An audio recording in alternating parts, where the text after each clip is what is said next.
Vértice TV, con el alto auspicio de Universidad Austral de Chile, presenta La Entrevista con el periodista Juan Osvaldo Mora. Sin duda que durante las últimas semanas y meses nuevamente ha habido preocupación en la región de los lagos respecto a escapes de salmones, algunos ocurridos en el mar, otros en el lago Yanquihue. Bueno, queremos conversar en esta jornada con Esteban Ramírez, que es el gerente general de INTESAL, el Instituto Tecnológico del Salmón, que es el ente técnico que hace investigación dentro de la industria, dentro de la Asociación de Productores de Salmón, Salmón Chile. Gracias, Esteban, por estar con nosotros para ahondar en este tema que sin duda siempre es preocupante. ¿Cuáles son, de acuerdo a la expertise que ustedes tienen, las complejidades que ha habido en estos últimos escapes, por ejemplo, que han ocurrido tanto allí en las cercanías de Gualeguay como en el lago Yanquihue? Bueno, primero agradecerte la invitación, Juan Osvaldo, y respecto a lo que me consultas, mira, hay que separar los dos casos, porque hablamos de situaciones totalmente distintas. INTESAL, solamente lo voy a volver a referir, generamos un modelo conceptual de las causas de escape ya el año pasado, en un protocolo, un procedimiento que se entregó a toda la industria para empezar a aplicarlo, justamente para tratar de ver dónde se generan los problemas y cómo ir acotándolos. ¿Y por qué quiero separar estos dos casos? Porque dentro de las causas que nosotros encontramos hay una causa que tiene que ver con el daño intencionado o doloso hacia un centro. ¿Qué ocurre, por ejemplo, cuando alguien quiere robar salmones? Yeah.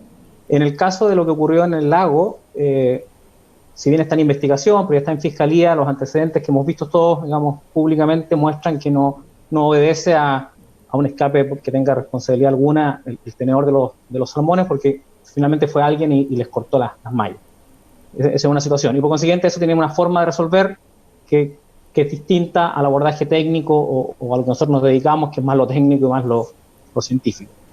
Respecto del caso de acá más cerca en Gualeguay, digamos, el último caso que tuvimos, primero es un caso súper lamentable, como todos los escapes.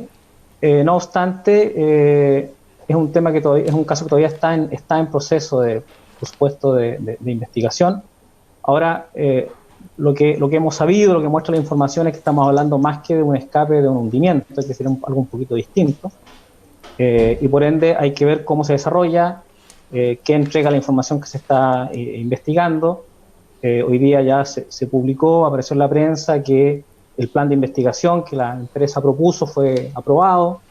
Y entendemos que hay todos los recursos y la empresa está colocando todos los recursos científicos y técnicos que ha podido colectar para poder entender bien qué pasó en ese caso, cuál es el posible impacto y poder monitorear bien lo que está ocurriendo en la zona. Que nos parece que es el abordaje. Ahora, como Instituto Tecnológico, parte de una asociación, a nosotros lo que nos preocupa en realidad es cómo avanzamos y cómo vamos generando información que permita ir resolviendo, digamos, una forma de esto. Para nosotros lo importante es la prevención y por eso, y aquí vuelvo a lo que comenté, nosotros el año pasado generamos un protocolo de gestión de centros, de estructura de centro cultivo que busca de diferentes formas atacar las siete más o menos causas que hay de posible escape.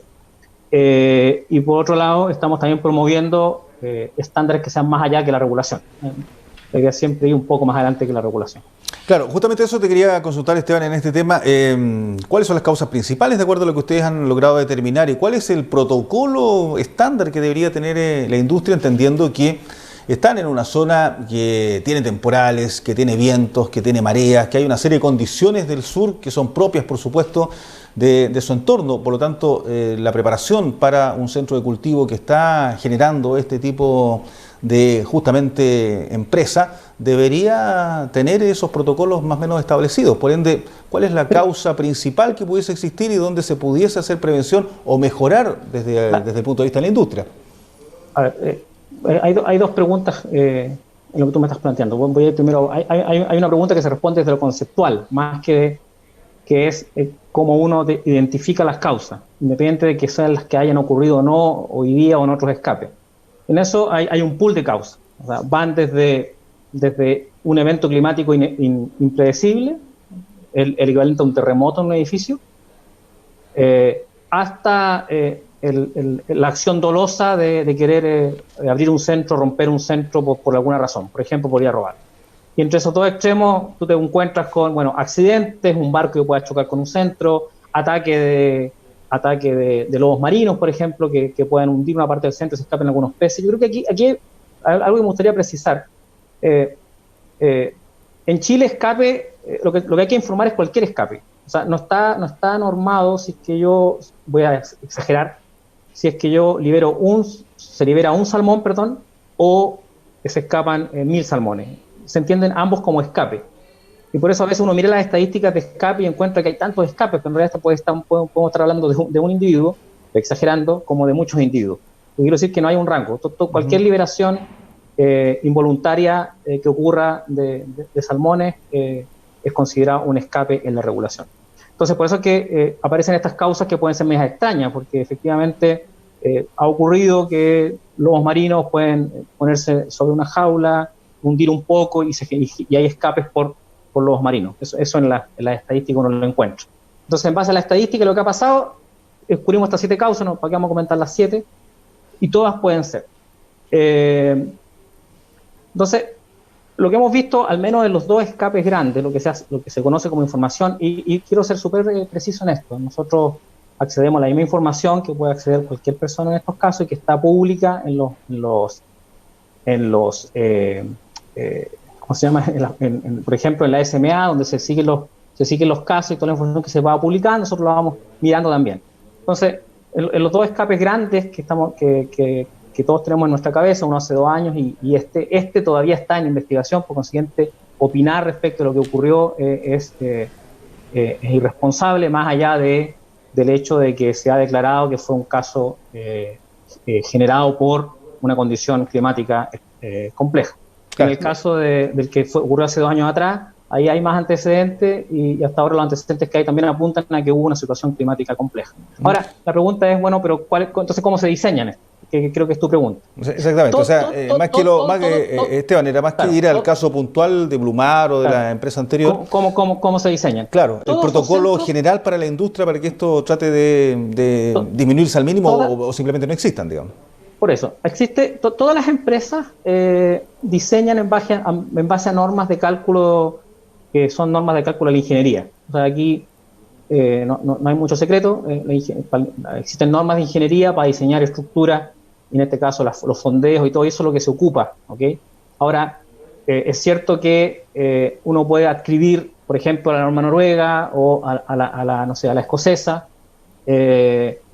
y eso podría generar algunas diferencias, pero en general todas las empresas utilizan los más altos estándares de diseño, porque por varias razones, y yo creo que la más importante es que el más interesado en cuidar sus peces y que no se le arranquen es el mismo dueño de la empresa, que se tiene todo su capital, por consiguiente no va a querer en ningún caso que se le arranquen. Y por segundo, otra razón es que es tanto el impacto que genera un escape, más allá que podemos discutir después si esto de que hay impacto ambiental o no, es tan así o no, pero en el hecho está el impacto, la problemática, el lío en que te metes al final, que nadie quiere que se le escapen los peces. Entonces todas las empresas utilizan los más altos estándares de cálculo, que son normas de cálculo que uno puede encontrar. Nosotros lo que hicimos en realidad fue definir un estándar de gestión más que de norma de cálculo el año pasado. Eso vimos que no existía al menos uno básico, digamos. Cuando digo un estándar de gestión es decir, mire, tomando las normas de cálculo que usted viene, tomando todos estos criterios, que lo mínimo, sabiendo que todas las empresas lo hacen de ahí para arriba, es que se consideren este tipo de cosas. No sé, ciertas condiciones de cuando usted diseñe, de cómo va a ir a medir el viento, por ejemplo, etcétera.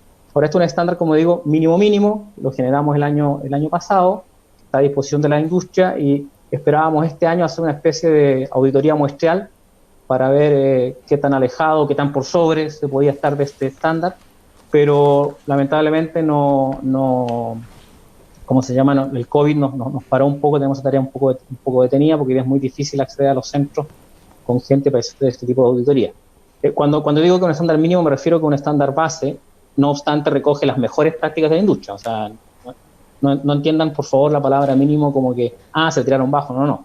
Nosotros hicimos un estándar de gestión, pero que toma las mejores prácticas de la industria y las mejores referencias que teníamos de otras normas afuera. Claro, porque si afuera de la industria, claro, el tema que más preocupa es que evidentemente si hay un escape masivo de salmones, como también está el uso de los antibióticos, que ya vamos a entrar en aquello, se afecte de alguna manera la fauna ahí del ecosistema en que están estos centros de cultivo. Yo creo que por ahí va la mirada de la gente, porque la legislación dice que hay que recuperar el 10% de los salmones para que la empresa no tenga una sanción, pero los expertos dicen, oye, con el 10% de los salmones, si se recuperasen el 90%, ¿cuánto afecta al entorno, al ecosistema de ahí? Yo creo que ahí hay que hacer un punto.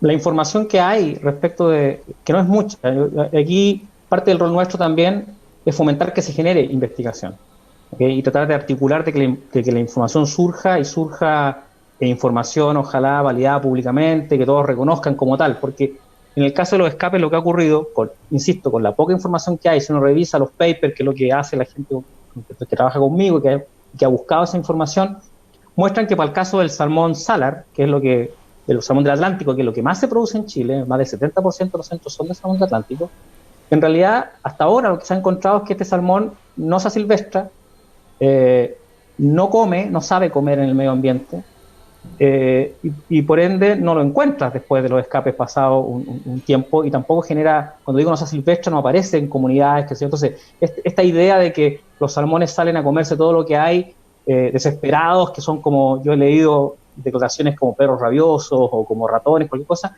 en realidad, insisto, no son muchas las investigaciones, pero las pocas investigaciones que hay, que se han hecho, no dicen eso, se contradice absolutamente. Claramente, cuando uno dice esto, alguien te va a decir, pero claro, lo está diciendo la industria, qué sé yo. Bueno, yo invito a buscar, a leer esos papers, pero dado que existe esa duda siempre de que porque lo digo yo debe estar mal, es que yo digo que hay que hacer más investigación público-privada y ojalá validada con las ONGs, con todos los que están opinando. La mayoría de las cosas que se dicen y que yo escucho y que leo en la prensa, que ocupa titulares, en realidad, cuando uno busca la base científica de esa declaración, la verdad es que no está. Aquí hay que hacer una diferenciación entre que opina una persona que con mucha formación y que genera una hipótesis que es súper viable y hay que demostrar respecto de lo que está estudiado y demostrado. Y lo que pasa es que cuando uno declara, cuando se publican las cosas, no siempre se hace esa diferencia y ahí yo creo que hay que ser un poquito responsable con eso. Uh-huh. El último monitoreo que yo conozco, que es público, que está en la SMA, porque tiene que ver con el escape en Punta Redonda, que es un monitoreo que hizo el INVASAL, que es el instituto que investiga la problemática de los salmones introducidos, digamos, en el ecosistema, con asiento en Puerto Montt. Uno lee ese documento y dice, mira, de ese escape no encontramos prácticamente salmones y los salmones que encontramos no comieron. Entonces, hay otras razones, digamos.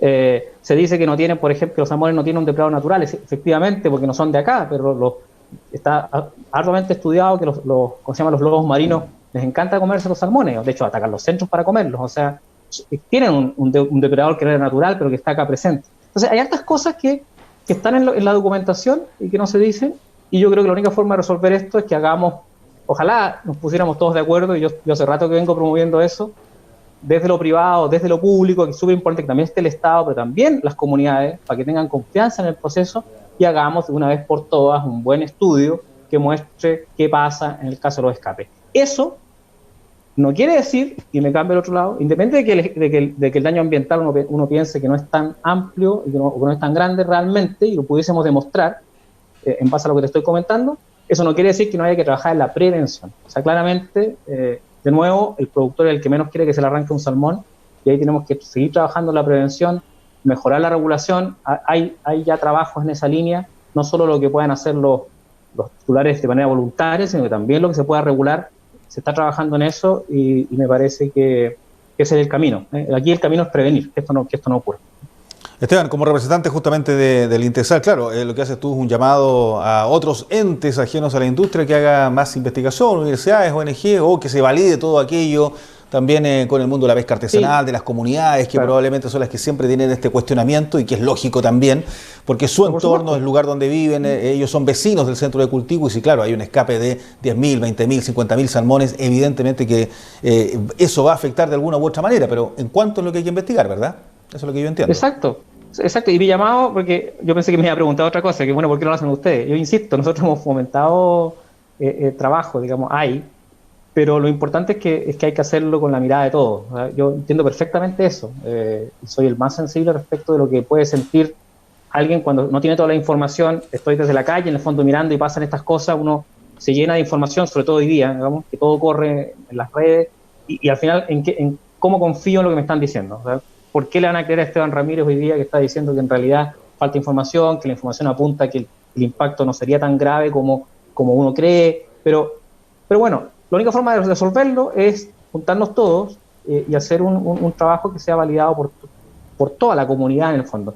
Hoy día, no sé, yo es una opinión personal, la ciencia ya no es la ciencia en sí misma, digamos, por sí sola, requiere también, igual que todas las actividades que estamos empresariales, industriales, comunicación, todas las actividades hoy día requieren también esa validez con las comunidades en las que uno está inserto. Entonces es súper importante que también la ciencia la hagamos desde ese lado, para que sea válido, porque si no, y nos pasa en otros casos, y pasa en otras industrias, ¿no? La industria X tuvo un problema, presenta un estudio, y alguien le va a decir, ah, pero es que lo hizo usted. Entonces, bueno, ¿cómo resuelves eso? Trabajando con la misma gente en esos mismos estudios. Eso es lo que yo promuevo y espero que lo podamos desarrollar lo antes posible, porque creo que es súper necesario. La No solo credibilidad, para por el tema de los cierto, escapes, por otros temas también. la credibilidad de las comunidades que se va ganando también con el tiempo. Claro. Ahora, Esteban, tomando en consideración aquello mismo, credibilidad respecto al uso de antibióticos. ¿Cómo se reduce aquello que es la gran crítica que tiene la industria del salmón chilena? Esto a nivel internacional, a nivel de ONG. ¿Ha podido reducirse aquello efectivamente? ¿Hay estudios que lo validen? ¿Están trabajando ustedes en eso directamente? Porque claro, es la gran imagen que hay hacia afuera de que el salmón chileno efectivamente usa demasiado antibiótico. Claro, efectivamente es un problema, bueno, yo llegué hace 2 años y medio a Intesal, venía de otra industria, nada que ver con salmones, y cuando llegué a el 2018 lo primero que me encontré como gran tema es que los antibióticos, con los antibióticos, con los antibióticos. Así que claramente nos pusimos a trabajar, uno de los primeros temas fue, bueno, ¿qué hacemos con estos antibióticos? Y el resultado es que efectivamente, y también aquí me gusta separar como los temas, pero voy a hablar a la pregunta primero que tú me diste. Efectivamente, los antibióticos han venido a la baja, y cuando hablo de la baja, hablo de una baja real, en el sentido de que en la medida que la biomasa o el número de peces ha ido aumentando en la producción, ha ido cayendo al mismo tiempo el uso de antibióticos, tanto como en valores absolutos, como en el indicador que nosotros llamamos que define la autoridad, que es el ICA, que en realidad es el consumo de antibióticos dividido por los pescados que hay en el agua en un año. Ese indicador desde el año 2016, 2015, 2016 ya se desacoplan las dos cosas. Que es una súper buena noticia. O sea, se nota que hay un trabajo que venía realizándose de antes que hace que se empiece a separar estas curvas y empiece a disminuir el consumo de antibióticos de manera real. Y el uso de manera real. Ahora, el tema es claro cómo tú das a conocer esto. Por ejemplo, la misma autoridad, Cernapesca, publica todos los años estos resultados y también todos sus informes consistentemente. El último, recién ahora a inicio de año, ya habla de una reducción de respecto del 2018-2019, por ejemplo, nuevamente una reducción de un 6% en el uso absoluto y un 16% en el indicador unitario. O sea, todo el mundo dice esto está bajando y vamos en el camino correcto. Pero faltaba como algo para cerrar esto, ¿no? Para mostrar de que en realidad se estaba haciendo un buen trabajo.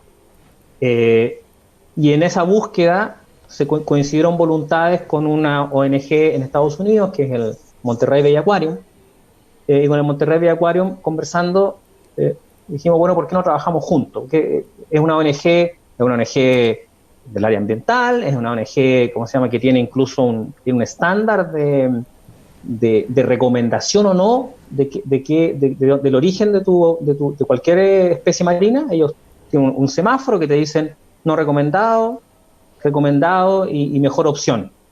¿Okay? Y ellos, cuando nos acercamos a conversar con ellos, el salmón chileno en general, excepto con algunas marcas específicas, estaba como no recomendado. Entonces dijimos, bueno, trabajemos con ellos, y ellos quisieron trabajar con nosotros. Y la gracia es que se hizo un acuerdo que se lanzó al inicio del 2019, de trabajar con ellos. Esta es una entidad ambiental, científica, tienen un nivel técnico muy alto en Estados Unidos, y dijeron, bueno, vamos a trabajar con ustedes para conducir esta reducción de antibióticos. Entonces nos comprometimos en ese trabajo en bajar a la mitad, al menos bajar a la mitad el consumo de antibióticos, un 50% al 2025. Y todo el año pasado se trabajó ya en armar este proyecto, en juntar los datos, en ver lo que había, en recoger buenas prácticas, y hace un par de días atrás lanzamos lanzamos porque Integral también es parte de este proyecto, con el Monterrey Bay Aquarium, de este acuerdo, junto con prácticamente todas las empresas productoras. Más del 97% de la producción de Chile está considerada dentro del estudio, y se lanzó el primer informe, y muestra, la base es 2017 en este caso, con algunos ajustes. No es exactamente igual que el indicador de Cernapesca, y ya vamos como en un 28% de reducción. O sea, nos queda ahora la parte más difícil para poder llegar al 50% de reducción, porque la curva va siendo más plana cada vez, pero con el trabajo de la industria creemos que se va a lograr. La gracia de trabajar con ellos ahora es que la información va a ellos transparentan la información, ellos la filtran, ellos entregan el indicador, de manera que esto sea súper, ¿cómo decirlo? Bueno, la palabra está bien dicha, ¿no? Súper transparente. Ellos, como una ONG externa, son los que van a mirar esto, de alguna manera, entre comillas, auditan los datos, revisan lo que estamos haciendo, y por ende le dan garantía, en este caso, a los mercados, digamos, y a los que quieran consultar, y a los públicos interesados, de que estamos haciendo un trabajo que es serio, ¿no? Esteban, ¿y cómo se le explica al ciudadano común del sur del país, probablemente, que está más permeado con la información de la industria del salmón porque o trabaja o tiene un vecino o está relacionado de alguna manera a este sector productivo, de por qué Chile y la industria nacional utiliza tanto antibiótico en la producción de salmones? Que esa es un poco la pregunta de aquellos que no están directamente relacionados con el tema. Buena pregunta. Y yo es una de las cosas que yo me hice cuando llegué. Lo primero es cuando hablamos de tanto o poco, y quiero hacer una precisión respecto a eso. Son muy pocas las industrias donde uno puede acceder al consumo de antibióticos por unidad producida. Muy pocas. De hecho, en el mundo entiendo que hay 7 países que reportan consumo en el caso de los peces. O sea, en el caso de la acuicultura. Esto en la OIE. O sea, lo que estoy planteando es que, como hay información, y es la que hay, uno dice, que ocupan mucho. ¿Por qué decimos que ocupamos mucho? Pues se nos compara con Noruega, que Noruega no utiliza prácticamente antibióticos, ocupa muy poquito en agua dulce y algo, pero casi muy poco antibiótico están utilizando hoy día. Claro, comparado con Noruega, que casi es cero, cualquier cosa que nosotros ocupemos dividido por cero te da infinito. Entonces, cualquier comparación, como se hace contra Noruega, te dice que ocupamos mucho antibiótico.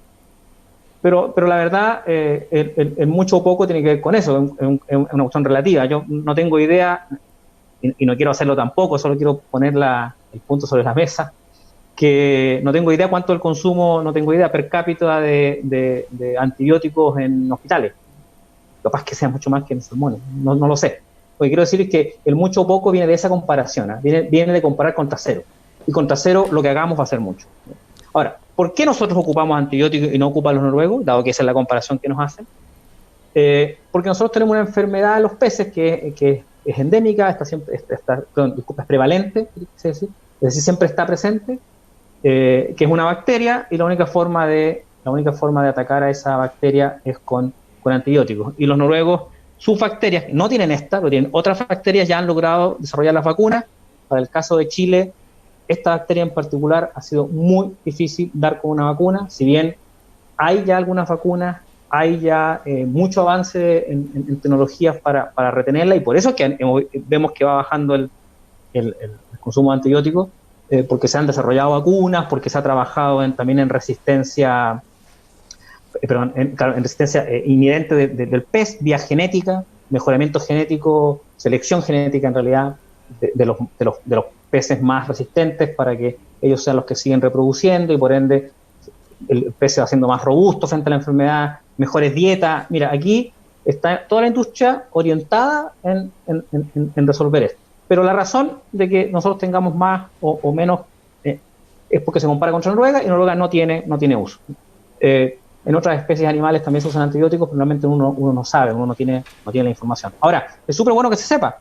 De hecho, es curioso porque desde el año 2015, si mal no recuerdo, la misma industria empezó a informar sus consumos de antibióticos. Ahora, otra cosa, y esto también me gustaría decirlo, digamos, porque se sabe poco, es, ok, pero ¿cuál es el riesgo de que eso genere un problema en alguien? Porque esa es otra discusión. ¿Okay? Aquí estamos hablando de que, ya, ok, usamos mucho y nos comprometimos a bajar, porque en comparado con Noruega tenemos mucho, para todo el mundo, la publicidad y todo lo que se ha hecho da a entender de que pareciera que esto es malo y por consiguiente este es un tema, se transformó en realidad y como es realidad hay que resolver. Pero si uno va ahora al análisis de decir, oye, pero esto es un riesgo para la salud de las personas, por ejemplo, como se ha dicho en algunos foros, la verdad es que eso todavía está en análisis y en discusión, y de nuevo la información muestra que estamos bastante lejos de que sea un riesgo respecto de otros riesgos. El principal riesgo de resistencia antimicrobiana, que es lo que se habla, que es que yo me pueda tomar un antibiótico y justo la bacteria que tengo, no tengo cómo atacarla, viene dado por el mal uso de antibióticos históricos en el humano, digamos. Y en segundo término tiene que ver con el uso de antibióticos en animales. Y en el caso de los salmones, el 95% de los antibióticos que se usa es un antibiótico que solo de uso veterinario. O sea, jamás lo van a usar en una persona, ese antibiótico. Por ende, la probabilidad de afectación humana es muy, muy baja. Nosotros estamos a punto de terminar, junto trabajando con otras instituciones, se les pidió un estudio, un análisis de riesgo basado en opiniones de expertos, para que nos digan en una escala de, si no recuerdo, creo que es de 0 a 4, cuál es el riesgo de que las comunidades pudiesen afectarse por el uso de antibióticos, de que las personas que están trabajando pudiesen afectarse por el uso de antibióticos, y esperamos que pronto poder publicarlo.